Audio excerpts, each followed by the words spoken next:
Welcome back to the channel. Today we're building a delta neutral options trade step by step. What delta neutral actually means, how to size it, how to manage it, and the common mistakes that blow it up. Delta neutral trading is designed to reduce directional risk. Instead of guessing up or down, you build a position with net delta close to zero at entry. Delta measures how much an option's price changes for a $1 move in the stock. When your position's deltas offset each other, small price moves have less impact.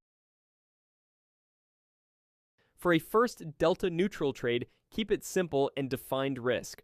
A good learning structure is an iron condor, selling an out-of-the-money call and put, then buying further outwings to cap risk. Start by choosing a liquid underlying with tight spreads. Avoid very short-dated options because a delta changes quickly near expiration. A common learning window is 30 to 60 days to expiration. Next, choose your short strikes by delta.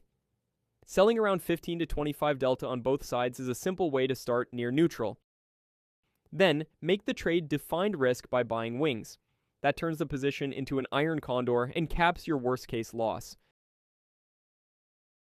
Before entering, check net delta and size the position conservatively. Delta neutral trades feel safer than they are, which leads many traders to oversize.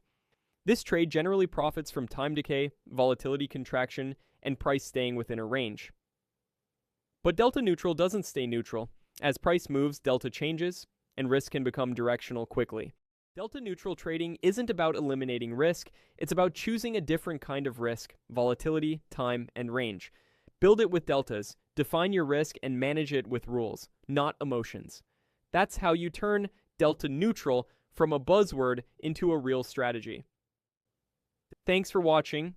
If you have any other options trading topics you'd like for me to cover, comment down below. Don't forget to like, subscribe, and hit that bell to get notifications for our next video. See you next time.